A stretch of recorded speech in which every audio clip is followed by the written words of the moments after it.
Ever wonder how Roger Smith from American Dad hasn't spent a single second in jail? Between his nerve-ending string of identities, unspeakable crimes, and a moral compass that's essentially a spinning roulette wheel, this alien's rap sheet makes Breaking Bad look like Little House on the Prairie. So, naturally, I went full conspiracy theory crazy, locking myself in a room for 3 days with every American Dad episode ever made, a gallon of Red Bull, and a legal handbook I barely understand, just to figure out exactly how long Roger's prison sentence would be if anyone ever caught him. Spoiler alert, he's not getting out anytime soon. Because, let's be real, this isn't your garden variety sitcom chaos. Roger's worst crimes aren't just bad, they're extraordinarily bad. Strap in because we're diving deep into the bottomless pit of Roger's villainy.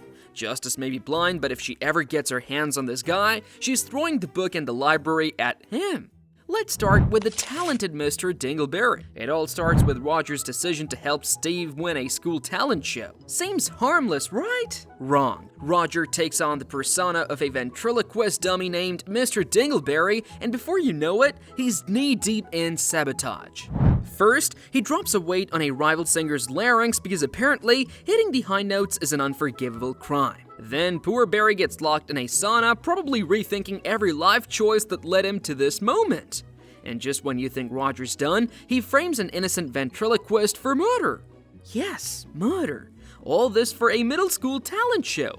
From a legal perspective, Roger's actions scream aggravated assault, unlawful imprisonment, sorry Barry, and framing someone for murder. Conservatively, that's 25 to 30 years in prison right there. But honestly, the worst crime might be how deeply unsettling he looks as Mr. Dingleberry. If that face isn't a crime against humanity, I don't know what is. Things get worse in Great Space Roaster. Roger's feeling sentimental and asks the Smiths to roast him for his birthday. And boy, do they deliver. They dig into him with insults so brutal that make a stand-up comic cry. Roger laughs it off at first, but beneath the surface, his fragile ego is cracking. Fast forward a few hours and Roger's taken his revenge plot to Michael Bay levels of insanity. He rigs explosions, stages shootouts, and even chases the family into space. Yes, space! Because if Roger's going to overreact, he's going to do it in style. This one's a legal nightmare. Attempted murder? Check. 5 counts, 1 for each Smith. Terroristic threats? Oh, absolutely, and let's not forget reckless endangerment. Roger's looking at multiple life sentences here, and that's not even counting the emotional damage he's inflicted. At this point, the Smiths forgiving him feels less like love and more like Stockholm Syndrome.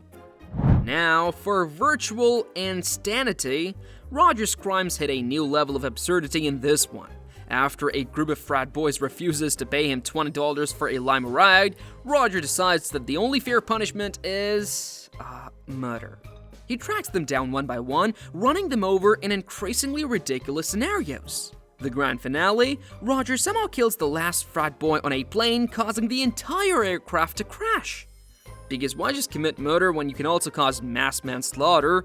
Legally, this is horrifying.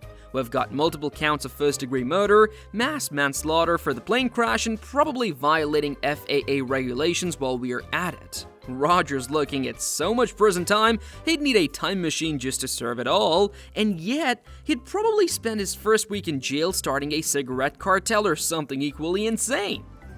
Of all the alter egos in Roger's repertoire, none have committed as many atrocities as Ricky Spanish. Just hearing the name sends shivers down the spines of anyone who's crossed paths with this chaotic menace. If Roger's alter egos are a lineup of questionable choices, Ricky is the crown jewel of pure, unfiltered destruction. This isn't just another persona, it's a full-blown catastrophe wrapped in a leather jacket. Let's break down his rap sheet, one horrifying act at a time, and figure out exactly how much time this guy would be spending in prison if the legal system ever got its hands on him. Spoiler, it's not looking good. First, let's address the elephant in the room, or rather, the kick in the room. Ricky Spanish starts his reign of terror by kicking an old lady below the belt. Factor in the potential for aggravated assault due to her age, and Ricky could be facing 5 to 10 years in prison just for this one act of geriatric villainy. And for what? The satisfaction of being an absolute tool? But why stop at kicking old ladies when you can escalate straight to violating a nun's privacy? Yes, Ricky somehow thought it would be a good idea to look up a nun's habit with a camera. Classy, right?